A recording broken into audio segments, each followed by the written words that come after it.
Are you a school leader striving for excellence? Do you crave actionable strategies and fresh perspectives to navigate the challenges of education today? Get ready to take charge. This is Control Shift Lead, giving you something to control, something to shift your thinking, and something concrete to help you lead your school. With Jim Wichman of Inspired Edification and Adam Bush of AWB Education. Your journey to empowered leadership starts now. All right, welcome to January. This is crazy. First show of 2026, Jim. Here we go. We've been doing this now a year. It's nuts. But man, that is January. True. It is crazy. It's January. I mean, I've already been on the road working in West Virginia and Virginia, talking with a lot of people. I got to tell you, I love snow, but I like it from afar. I don't want it to impede on my days.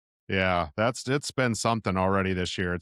Although it's been on the weekends, so we've lucked out. We haven't missed any time. We're not already worried about makeup days or anything. Yeah, I know a few school districts maybe didn't get that lucky, but mine so far. But hey, Happy New Year. Good to see you again. And I'm excited about our show today. It's great. You got energy coming back to the hallways with everybody here as kids are coming back from a break, and we're just getting into that end of semester for some of us, or getting ready to start, depending on when you could spend. It's kind of crazy how that works.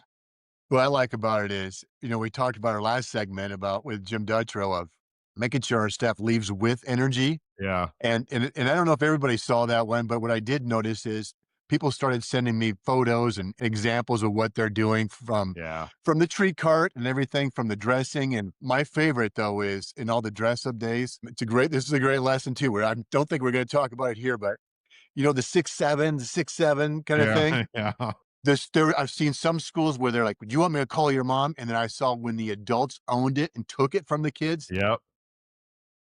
Yeah. Kids were like, "I'm out." I was gonna say, it probably wasn't cool anymore. It wasn't no reason cool. to do it was so. What was cool is seeing this shift in the energy from the draining of the adults in there. So I think a lot of that is what we're talking about, and now we're talking about let's rock and roll with the shift coming in here, and we've got one of the gurus, I would say. Not only does he work for the prestigious University of Northern Iowa, that's right, but Go Panthers.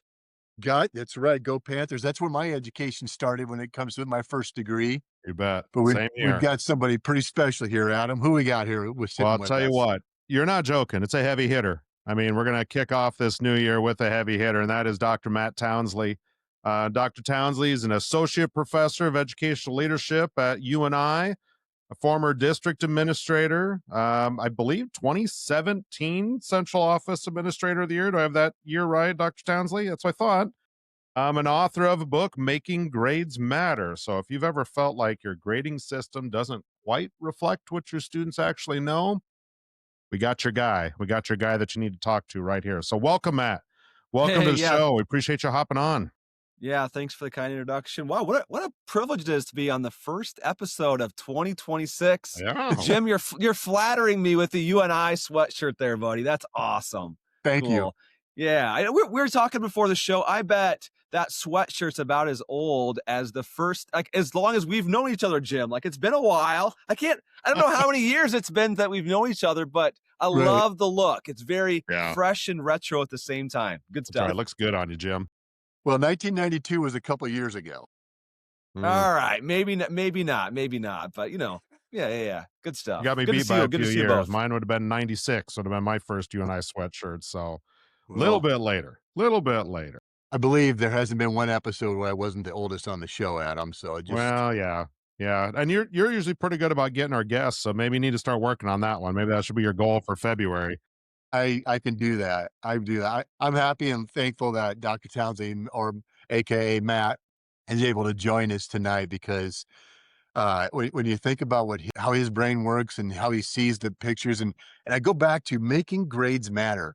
And Adam, you touched on this a little bit with what is the purpose of grade? What is the purpose of that marking? And then I go think back to, and you don't have to go back very far, where teachers would ask kids to bring in Kleenex boxes for extra credit points. Oh yeah.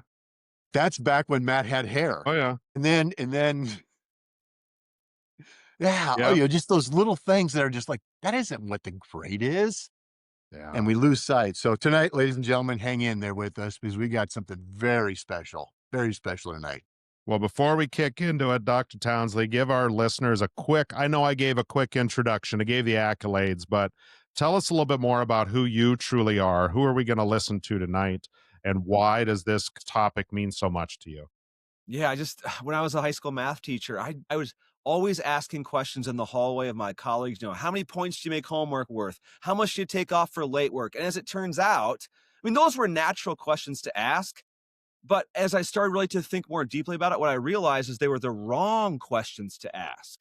Because I was asking all of these questions all about compliance and how do you use grades as carrots and sticks. And to make a long story short, when I went to a math teachers conference one year, State of Iowa Math Teachers Conference, shout out to the Iowa Council of Teachers of Mathematics there, I learned that maybe there's a different way of thinking about grades. And that really, honestly, I mean, I wasn't like, going to quit teaching or anything like that, but it really was a professional game changer for me to go there and to that conference and just to realize that maybe that one breakout session that, every administrator hopes that they send their teacher to and just has a groundbreaking, like thought-provoking, gonna come back and light the world on fire. That's what that was for me. And so I went from that teacher that just, taught based upon points, percentages, and tried to hold kids accountable based upon the grade book to really thinking more about grading being communication. And about feedback being for feedback's sake, not just for numbers' sake. And long story short, went into administration. We did some really fantastic things in Solon, Iowa. We didn't do everything right, but I think we did some great stuff. I think that's maybe how Jim and I really did get connected in the little small pool known as Iowa Educational Leadership back in the day. Did some great stuff there. And then in 2018, made a transition to here at the University of Northern Iowa, where I teach school leaders, principals, superintendents, doctoral students, all that fun stuff. And if there's one thing I get up in the morning and stay up late for at night, Adam and Jim, it's to talk about people about this thing called grading. I think there's just a few of us in the world that geek out about this. And so I don't know, maybe more than just a few, but that's what I love about education. I love it. I love it. I love it. I love it. And so thanks for the invite to be a part of this important conversation today. Absolutely. Probably need to Absolutely. tell our viewers that we're actually recording this at 9 p.m. Central Time. So yeah. And he's still got the energy. He's not lying. And He's got it. Fueled on water, boys. Nothing else, just water. Well, I'll tell you what, that is as good of an intro as we can get. And I just can't wait to see what we're going to get out of you here tonight. So before we get to our control segment, we're going to take a quick commercial break and pay a couple bills. And we're going to be right back as we shift into that control. So hang on. We'll be right back as we learn more from Dr. Matt Townsley.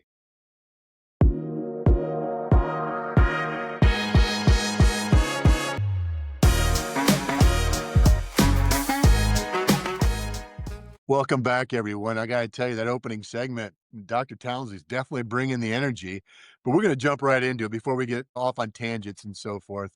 We're going to talk about the control of our control shift lead. And education, especially in January, it often brings new mandates or new ideas or state testing. I hear a lot of people talking about testing, test, and things that we can't change.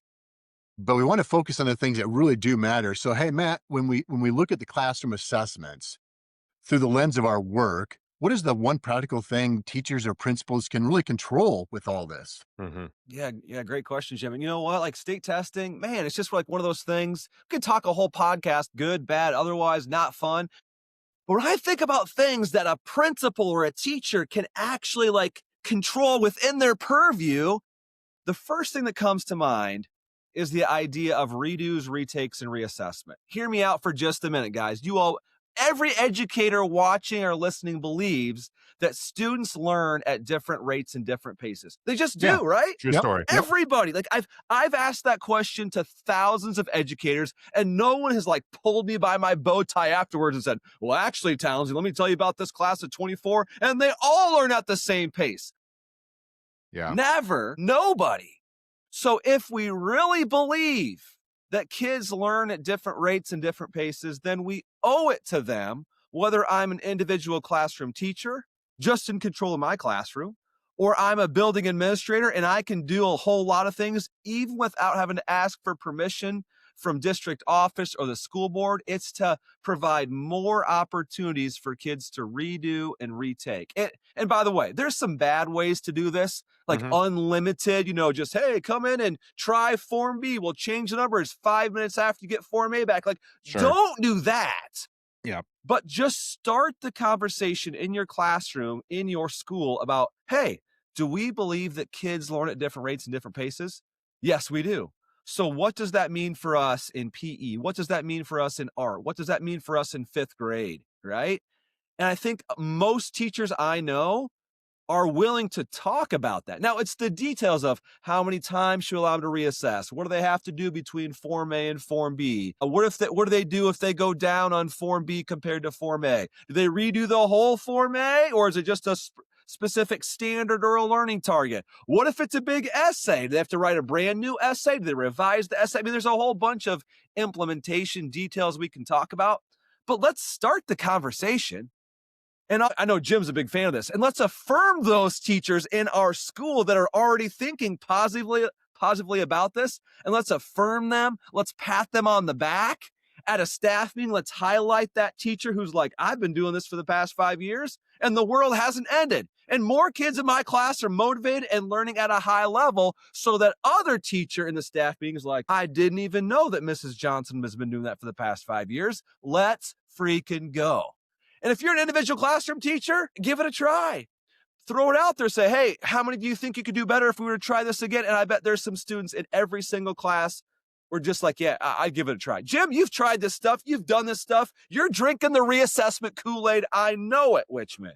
I am. Well, here's the thing. I put on my phone to get downtown Cedar Falls. I put on my map 𝗶𝘀𝗀𝗃. I put on there, how do I get to 𝗶𝘀𝗀𝗃? It gives me 5 different routes to go. All get me back to 𝗶𝘀𝗀𝗃. It might be 3 hours. It might be 2.5 hours. It might be 1:45. I can avoid the interstate. I can avoid a lot of things, train tracks or pay tolls or whatever it is. We believe that. We'll do it every day. But when it comes to student learning, we think it has to be done at a certain time because we can't manage it or whatever the case is. I believe the number's 36. 36 weeks kids have to learn.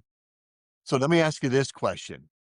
When people that you've come across struggle with the concept, is it because of the way it was introduced to them, or because, like maybe the policy is your PLC set up a redo policy, which then throws everything off because we have kids all over the place. Do the teachers truly know what it looks like when a kid masters, meets, what it obtains the standard? Do they know what the actual work looks like, or are they 100% relying on a point and percentage?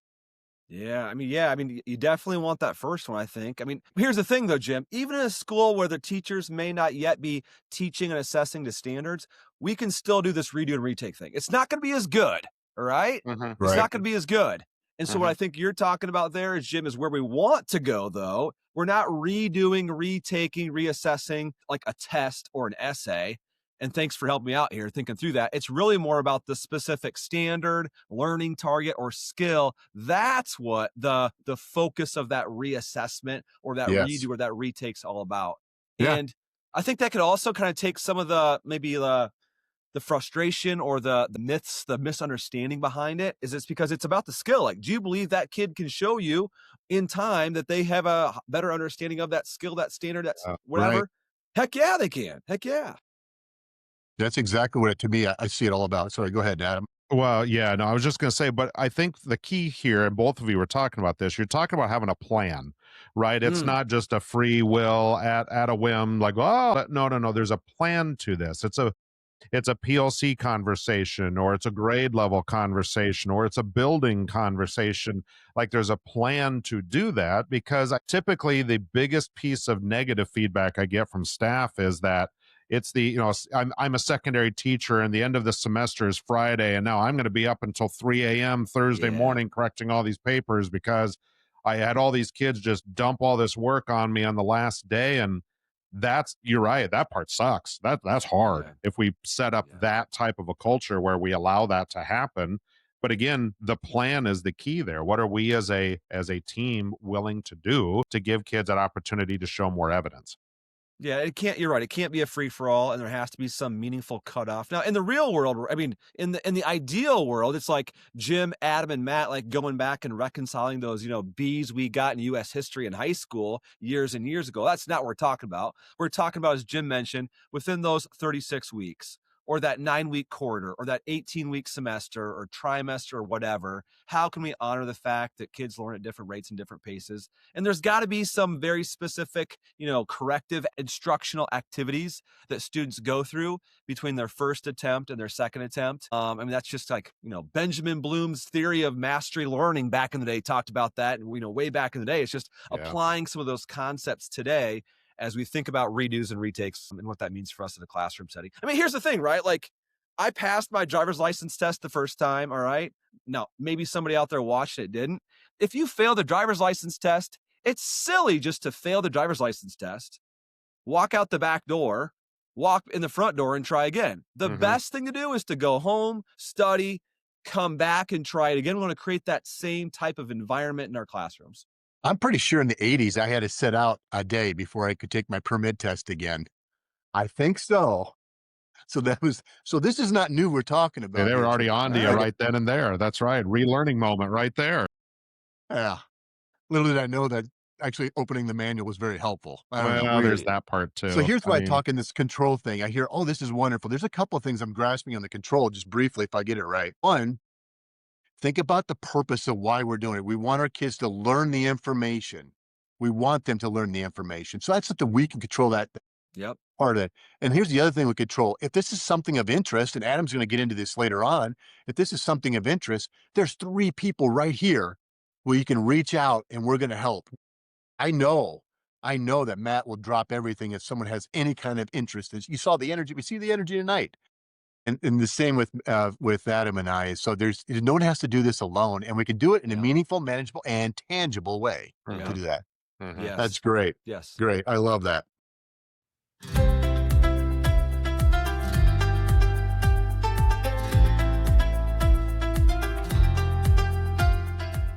All right, now we're back, and it is time for the shift portion of our show. This is that part where we challenge the status quo a little bit, Matt. So your entire philosophy on grading, it really does require a massive mind shift for some people. That mindset shift from a points-chasing culture to a learning-focused culture. So why is this shift so difficult for some of us? Yeah, great question here, Adam. And as I think about, points chasing to learning focused, I think I want to make sure I attribute it to the right person. I think it's Sue Brookhart in one of her articles kind of reframe this as moving from earning to learning. All about the classroom of the currency being about point accumulation to a classroom that's really more focused on learning. Well, I think first of all, there's just a certain level of comfort that goes along with point accumulation, right? Like if you're to ask any parent today, they probably did their homework assignments or, brought the extra credit Kleenex box in that Jim was talking about earlier because it's points. Like I used to joke in my classroom, there were probably some families, if I said, bring in a whole case of paper from Costco or Staples, reams and reams and reams of paper for extra credit, or a whole case of Kleenex boxes, they would have brought 5 of them, right? Yep. And there's some families that we know couldn't. And that's just what's so crazy about it, right? And so there's this culture that we're working against that's I'll do anything to get the points, even if they have nothing to do with learning. And I think, honestly, if I'm to look at myself, I was a part of that problem, right? I used to emphasize to my students early on, like, oh, you should do this project or you should do this assignment because it's worth a lot of points. Hey, this one's worth 100, or hey, this one's worth 75, or you know what, that one's worth just 5, or talking with a parent at parent-teacher conferences, I would tell them like, well, make sure they do this one coming up because it's worth a lot of points, right? And so I was a part of that points-based culture. Guilty. It's prevalent in school. So I fully understand where we're coming from here. But whether we like it or not, there's good things and bad things about No Child Left Behind and Every Student Succeeds Act. But the thing I like about it is it's focused on what do our kids know and not yet know. Yeah. And I think as we now have a basis, these standards, right? Jim was talking about that earlier. Now we know what every kid should be learning in Algebra 1 or 7th grade social studies. And so it just makes sense for us to teach those standards or learning targets and assess those learning targets and a grade based upon those. And so it's like we now have this like more fine-grained thing, learning goal, we can now point to and say, this is what we're going to utilize to determine if a student is learning at a high level in this class. And we can point to those very specific skills, standards, learning targets, competencies, whatever the heck you want to call them in your school. They're there. The states say we got to teach them. We might as well assess and grade upon them. Let's go. I love it. Here's what I love about this too. So people like, I used to run into this when we first started having these conversations. Well, I don't know how to create a formative assessment or whatever the case is. And I'm like, wait a second here. So you have your standard and you have an aspect of it. Maybe it's called a learning target, whatever you want to call it. And so you maybe put it on the board or whatever the case is. Everything we ask our kid to do should be talking about that learning target. And if that's true, we don't have to create anything. We just got to walk around and monitor and see where they're struggling with and what they have right and what part they're learning and what part they don't. And we're measuring against a standard. I mean, it's not quite that easy, but it is. You don't have to create more work. It's like create the right work, and then you don't create more work with that. And then when you have that parent-teacher conference like you were talking about, what yours was, oh my God, you took me to, remember opening up the red book? And then they'd say their kid's name and you would look at the numbers on that red book. That's right. Tell me how you don't know my kid by telling me you don't know my kid by looking across at that. But you talk standards. Not even in the right class. I'm sorry. Yeah.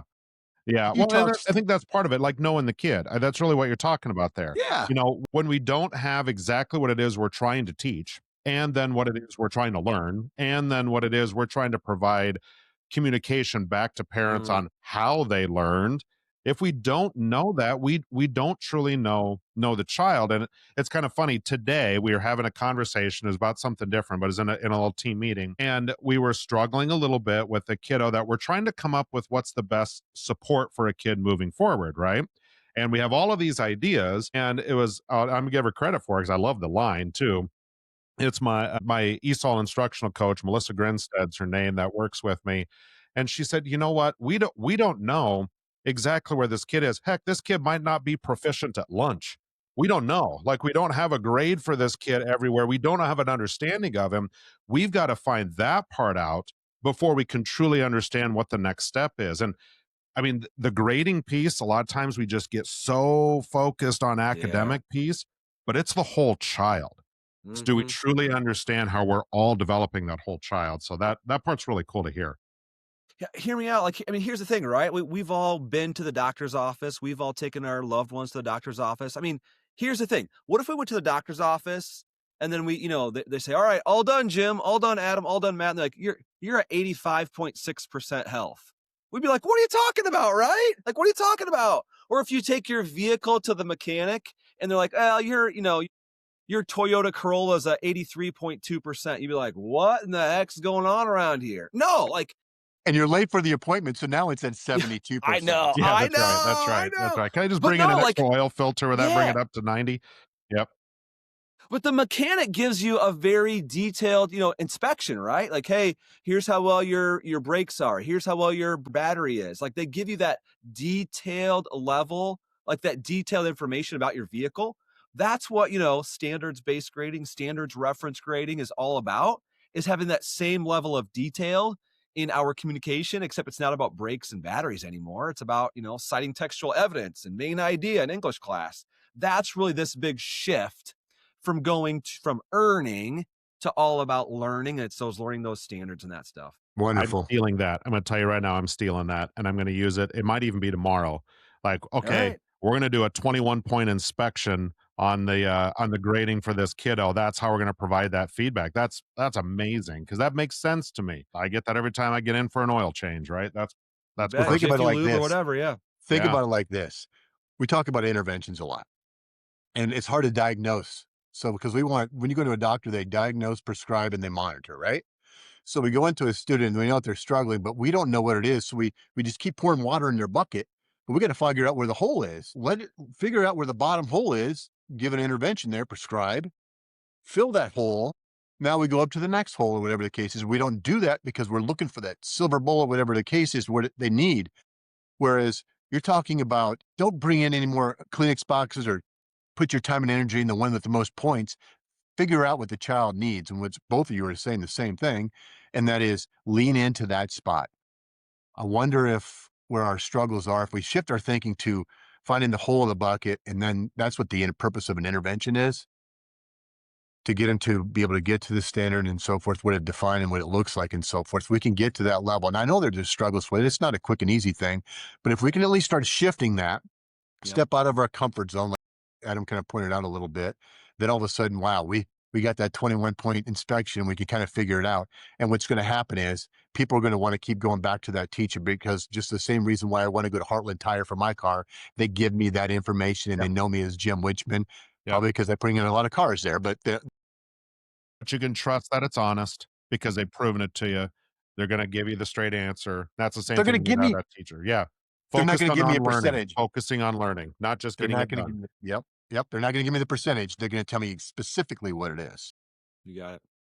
Yep. Wow, that's a big pivot. I know for a lot of us too, especially, it's not about completion. It's not about an event, that, oh, we have a test. No, it's about the assessment of learning. It's evidence of how we're progressing towards those standards. That is quite a shift. It's a very necessary one. Great one, Matt. Great one. Yeah. Oh, I'll tell you what, it just feels like equity and clarity for all of our kids, every single kid in that building. I just love it. Well, let's stick around. We've still got our lead segment coming up, and we got even more from Dr. Matt Townsley here on Control Shift Lead. So hang on, everybody. We'll be right back after this short commercial break.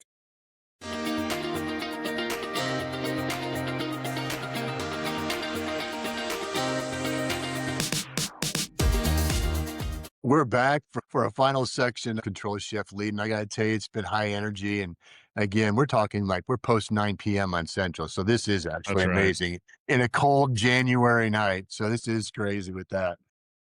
Hey, Matt, this is kind of for our administrators. This section of lead is for our administrators, teacher leaders, as we come around, maybe the ones driving the bus or encouraging those on the bus, or just being a part of it really with that. Or those who really want to take a step early, like you guys said, in your classroom, what can you do? I think you were talking about that very first control segment there. So you've led initiatives or kind of like a shift or evolution of thinking along the way. For a principal sitting in their office or a teacher who's listened to this and they say, I'm in my classroom, I really get this, but what do I do now? What is that leadership move for them? Yeah, I love it. So here's the fun thing. You asked this question. I was actually on Zoom this morning with 2 different groups. I feel like we're doing this well. The first thing that the leaders in these districts did is they said, I'm not going to be the only one doing this. I'm going to form a team and we're going to do this together. You're talking principal, assistant principal, counselor, teacher leaders, some teachers. Some schools call it their leadership team. Some schools call it their guiding coalition, their grading task force. What do you want to call it? But they're forming a team and say, we're going to do this together. All right. 2 different districts that I was on Zoom with today, like, we're doing this. All right. And with that team, they're trying to do things in a specific order. It's not exactly linear, Jim, but there are some important first steps. Okay. Now I'm going to zoom out for a second. I get these types of phone calls and emails literally every month. Somebody emails and says, hey, Townsley, I hear you're the grading guy. Can you tell us, what should our report card look like? Or can you tell us, how should we weight our grade book? 90-10, 90 summative, 10 formative, or whatever, And those are all great questions. Those are all important. But what I want to say is that's hopefully not the first question you're asking. Again, I go back to Dr. Sue Brookhart, Dr. Tom Guskey and others. They're like, you know what? The first question a leader's got to ask themselves is, what purpose do we want our grades to serve or convey? Right? So we just got done talking about that in the previous segment, right? We want to go, it's not about point accumulation. It's not about compliance. We want our grades to communicate learning in relation to the state standards or whatever. And so the practical deliverable of all that is to say, here's the purpose of grading in our school. The best leaders out there, they know the mission and vision of the school and they're living it out. Words on the wall, if I can use a phrase. I know you know Jim Wichman, all right? Okay? Well, Jimmy Casas there. Okay. Yeah. So we got to have that same mindset when it comes to grading. All right. So here in Iowa, there's a convenience store called Casey's. All right. And so here's the deal. if Adam's wearing his, his school district's logo right here on his quarter zip as he's filling up his Toyota Corolla at the gas station, and somebody else on the other side of the pump is like, hey, I heard your school district is doing something different with grading. Adam, like any educator, ought to be able to just tell him from one side of the pump to the other, like, here's what we're doing and why. Yeah. And it starts with that grading purpose statement. So that leader has got to be thinking, I got to rally my staff around this collective agreement around what purpose are grades going to serve in our school. That's the very first step, all right? And we're going to do that with a team, and then we're eventually going to roll that out to our entire staff to get them involved, asking questions, all that fun stuff. I mean, there's all kinds of other stuff after that, like, we've got a grading purpose statement. Now we're going to have like grading policies in our school, like how are we going to handle those reassessment things we just talked about? How are we going to handle homework? All that important stuff. But first, what's the purpose of grades in our school? Step number 1. I'm assuming if we don't have that down pat, you don't move forward. You've got to get that down pat. Yeah, if we don't have that, we're going to have all kinds of like misalignment, like why are we doing retakes? Why does our grade book look like that, right? You got it. So here's the thing. It just took me right back to one of my workshops I do is I try to talk about common language, common experiences, right? I mean, you don't know that but that's what I do. So I'll put a picture of pop can on the screen. What do you guys call that? Some call it soda, some call it a pop. I put a remote up there. What do you call that? A remote, a clicker, or a dial? So they all get all these different things. A shopping cart. Do you call it a shopping cart? Do you call it a buggy? They call it buggies in the South. It's really crazy to me. That one's weird to me too. So you go all that and they're like, what's the big deal about this? So when I'm talking about grading and it's not the same thing as everybody else, it gets confusing. So I will put up there, what about this? Purpose of grades. Does everybody have the same purpose of grades? And it gets really quiet. The purpose of a teacher or the role of a teacher, really quiet. When we go back to the purpose of assessments, quiet, because they're all looking around thinking, how about a discipline referral? And it still stays quiet. And when you start talking about all this, what you just were saying there is, if we can't get aligned as a system, think about the frustration we're causing our children and their parents. So this kind of this leadership concept goes right to a shift of your thinking and something you can control. We don't want to have the conversations because it can get a little messy, but it's more about why we're having the conversations is what we're doing. And I think, Matt, you do a great job. We just define it. We don't care. Just define it. Come up with a common definition with that. Yeah.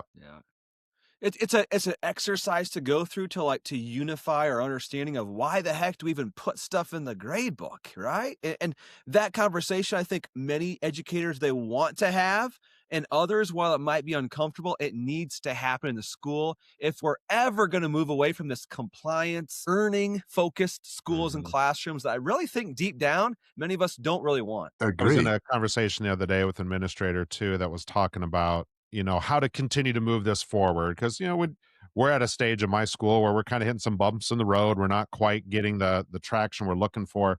And I think this was a great point. He said, at the end of the day, we're never going to be able to actually get this for parents to understand it until their kids can explain it to them. That's where it's going to start. Bingo. Yeah. And we can't get our kids to understand it if we don't understand it, right? If we're using that different language, they're not going to pick up on it. And again, I just know from my own kids coming home, heck, I was the principal of their building, right? Okay. And they're sitting here trying to explain it to my wife, like, I don't know. I can't do that. We weren't good enough at that time for them to be able to carry that weight of, this is the why behind it. This is what we're doing. I get it. I get what I need to do. I understand my own learning, all of those pieces that go with it. It starts with us, but it's going to have to flow through those students. Got to flow through. I mentioned at the previous school I was a principal, we did evolve to 100% standards mindset. So everything was there, standards mindset. What you just said is what happens. The teachers started aligning. It started with our literacy, 6th grade literacy teachers. They still really started getting there. And some of those hiccups they saw, like, the question, how many things do we have to have in the grading book? And all those things that go in there, they started messing with, and then we started talking, and then they started asking the questions, like I said in our break, can we get away from the grades? Because we're trying to tell people that how their parents, what their kid has learned and what they need to learn. And then we have to convert that to a grade that really doesn't reflect on their students' learning. And I thought, whoa, that was powerful. And it started growing. But the way they taught they made the language common. And then it happened in other subject areas and content areas. Then we have a movement. Then we have a wave. They can go home and they talk to the kid. They can tell their parents about, I need to get this in my essay, so to speak, because, or composition, whatever you want to say, because I'm missing this, whatever the case is. And when they can have that conversation, that's why we didn't have phone calls that were tearing us apart. It was just a couple questions. I just need to answer. And the parents were wonderful. Wonderful. But it started with that communication, like you guys said, with the student. Well, the staff had to get it clear first. Then we brought the students along, but we made it authentic in our instruction. It wasn't about grades. Kids would come to us and say, it's 6th and 7th grade. My mom said I have to get a B or an A. I don't know what that means. But that's what their lowest level of training as a parents are experiencing. So we have to help them. We have to ask the right questions there, not condescending, but just real questions within that. Absolutely. Yeah. Yes. But it all starts with that definition and coming up with common language. That's for sure. Bingo. Well, leadership is about staying the course, because sometimes it can be wavering, and you always have those systems where, what's the principal read this summer, and that's what we're going to do. I know, right? So one of the things I always guaranteed is we're going to operate as a standards mindset. So we're not changing, and it's going to be that way. And we stayed that course over and over again within that. And we're going to head into our last commercial here with that kind of that thought process in mind. And we're going to come back. We're going to wrap it up, kind of catch up on what's coming up in the next segment. What Dr. Townsley's up next, how we can reach out to him. This is what he does. This is his passion. If you weren't able to pick up on it, I'm not sure what you were watching there.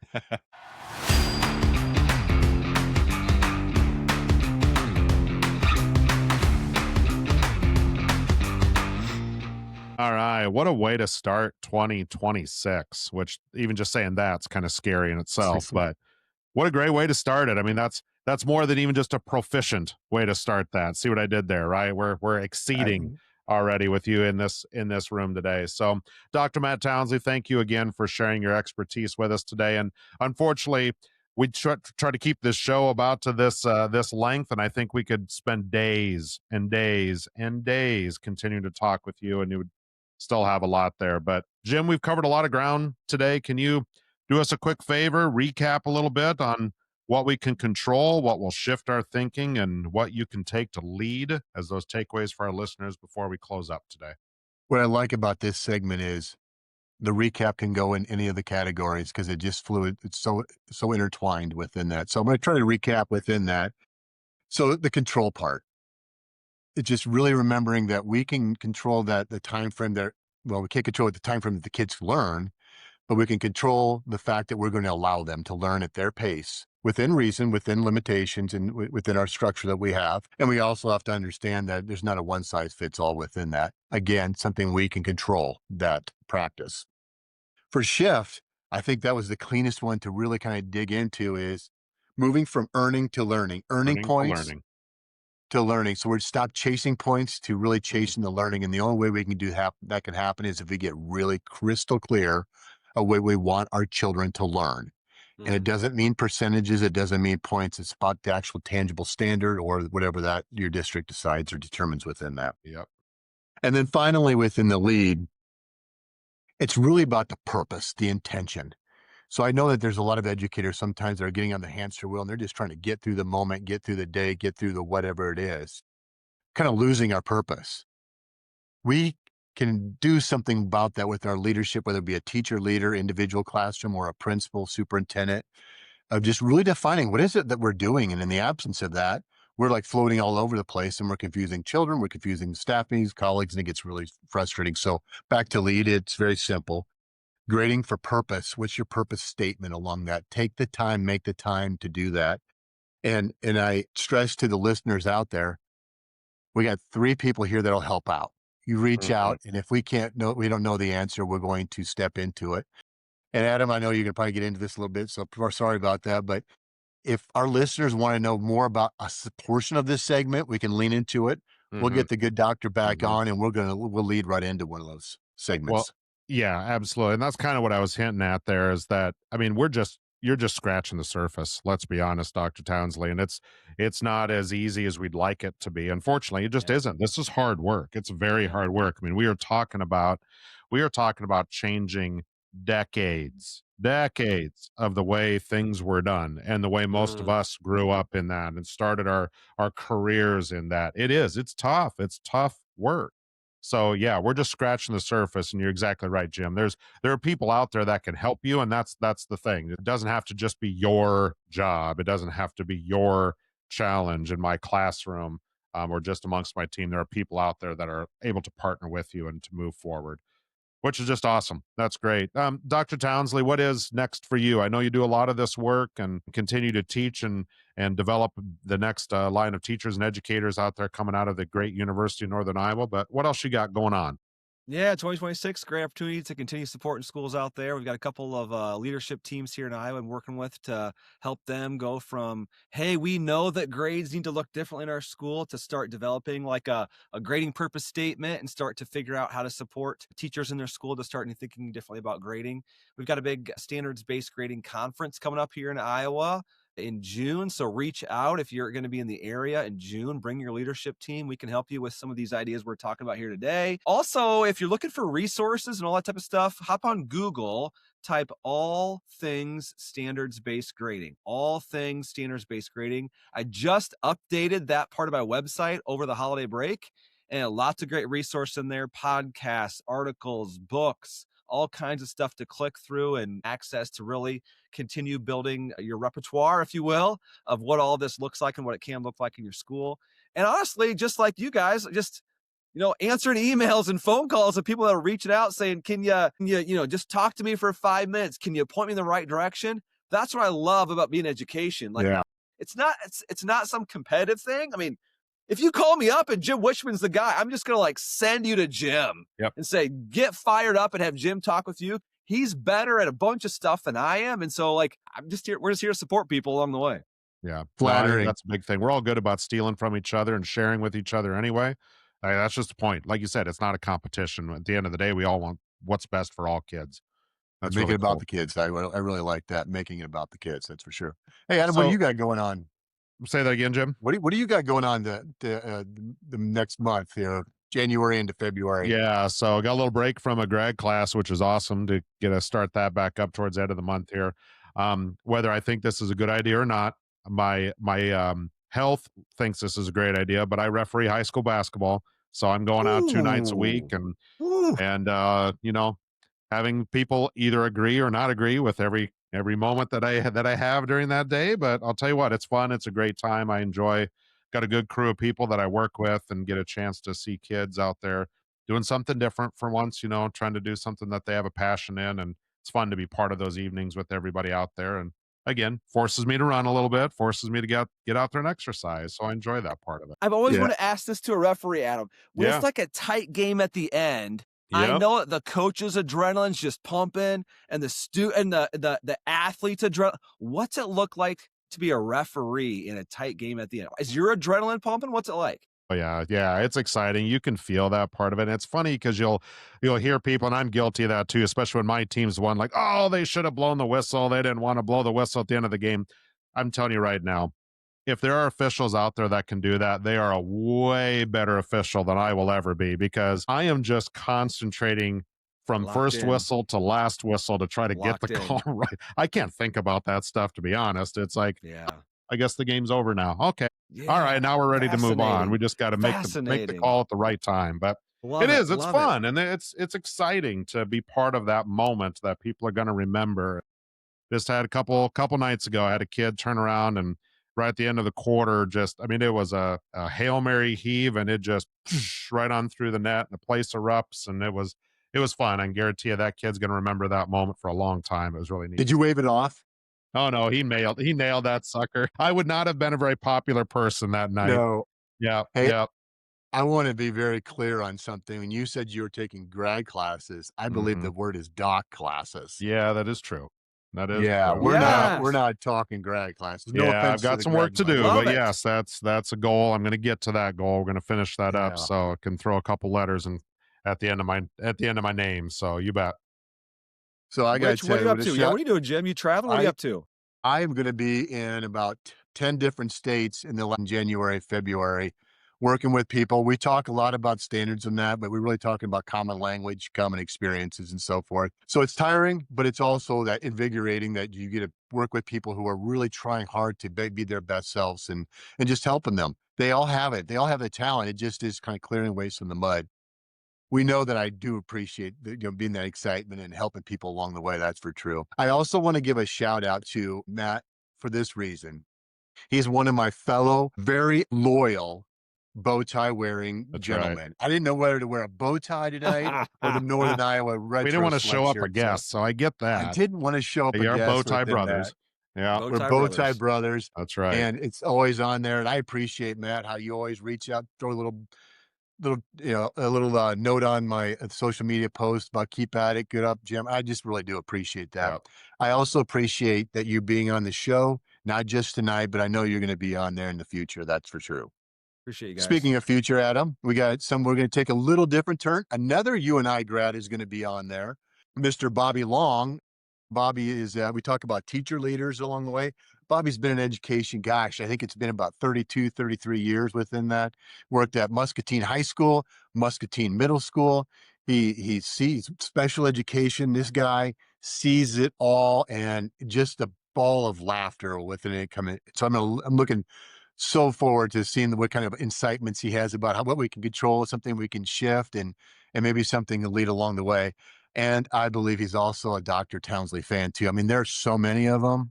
Well, that's just it. Yeah, take a number for that crew. That's awesome. Take a number is right. That's great.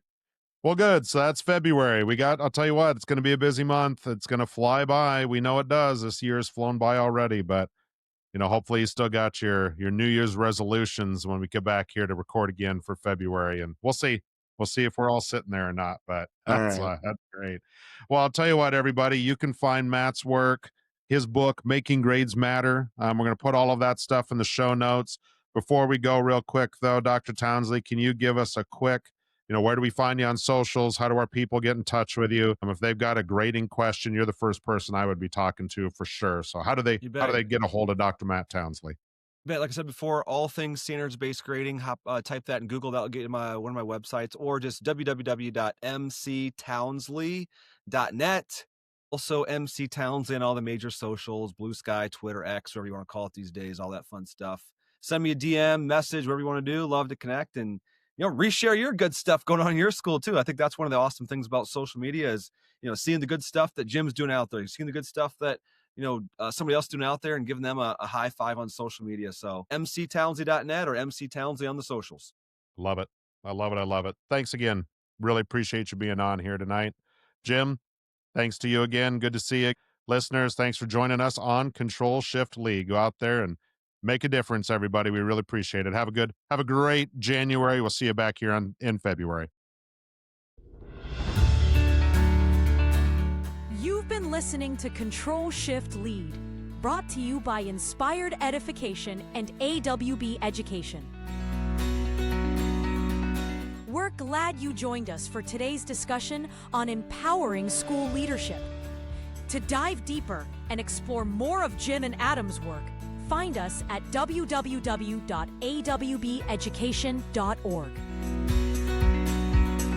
Thanks for listening. We look forward to connecting with you again soon.